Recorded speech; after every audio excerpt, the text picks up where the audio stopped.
Friends, welcome to Nandini vlog. இன்றைக்கி நம்ம வீட்டுக்கு மிளகா பொடி அரைக்க போகிறோம், குழம்பு மிளகாத்தூள். ஸோ அதுக்கு தேவையான பொருள்லாம் என்னென்னு நம்ம பார்க்கலாம். காஞ்ச மிளகா, இது காஷ்மீரி சில்லி பவுடர், இது பார்த்திங்கன்னா தனியா. நான் இதெல்லாம் காலையிலே நல்லா வெயிலில் நல்லா காய வச்சுட்டேன்.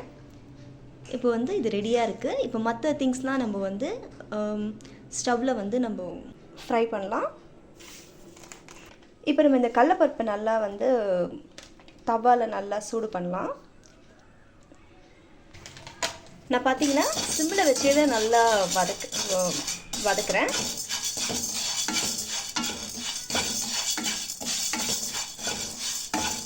அது மாதிரி ஒன்று வதக்க போகிறேன். இந்த காஞ்ச மிளகா பார்த்தீங்கன்னா நல்லா வெயிலில் நல்லா நான் இது பண்ணிட்டேன். இதை உடைக்கும் போதே நல்லா நான் காம்போடவே போட்டுட்டேன். இப்போ பார்த்தீங்கன்னா கடலைப்பருப்பு நல்லா ரோஸ்ட் ஆகிடுச்சு. நான் இதை எடுத்துக்கிறேன். இதையும் நல்லா சிம்மில் வச்சு நல்லா வதக்கலாம். நான் துவரம் பருப்போட எவ்வளோ எடுத்தேன்னு நான் சொல்கிறேன், அளவு சொல்கிறேன். துவரம் பருப்பு பார்த்தீங்கன்னா 150 கிராம் எடுத்திருக்கேன். கடலைப்பருப்பு 100 கிராம் எடுத்திருக்கேன்.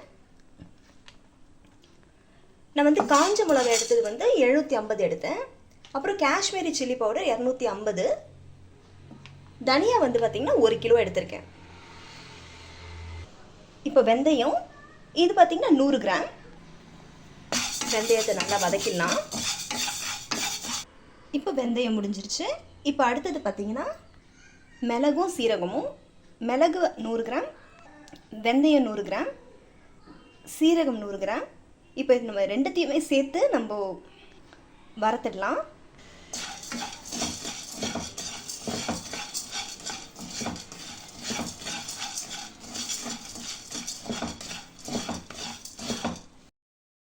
இப்போ பார்த்தீங்கன்னா மிளகு சீரகம் நல்லா சிவந்துருச்சு. இப்போ நம்ம இதை எடுத்து நம்ம பிளேட்டில் கொட்டிக்கலாம். இப்போ பார்த்தீங்கன்னா இது சோம்பு பார்த்தீங்கன்னா 50 கிராம்ஸ் நான் போட்டிருக்கேன். இப்போ சோம்பு நல்லா ரெடி ஆயிடுச்சு.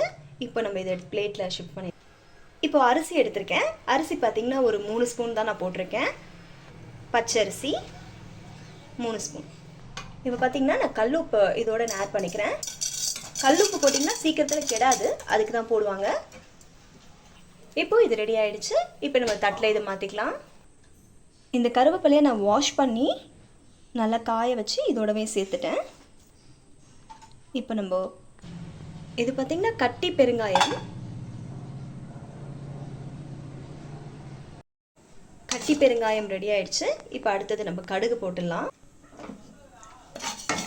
நல்லா பொரிஞ்சு வருது. இப்போ நம்ம எடுத்துடலாம். இப்போ பாருங்கள், நம்ம மிளகா பிளாஸ்டிக் கவரில் போட்டு வச்சுட்டேன். நம்ம போய் மிஷினில் அரைச்சி எடுத்துகிட்டு வந்துடலாம். தூள் அரைச்சிட்டு வந்துட்டோம். கரெக்டாக இருக்குது. இது பார்த்திங்கன்னா இந்த பிரியாணி இந்த இருக்குது பார்த்திங்களா பக்கெட், எஸ்எஸ் அந்த பக்கெட்டில் தான் நான் போட்டிருக்கேன். அந்த அளவு பிடிச்சிருச்சு இது. ஓகே காய்ஸ், மறக்காமல் நந்தினி வ்ளாகை சப்ஸ்கிரைப் பண்ணுங்கள். தேங்க்யூ ஸோ மச் ஃபார் வாட்சிங். பாய்.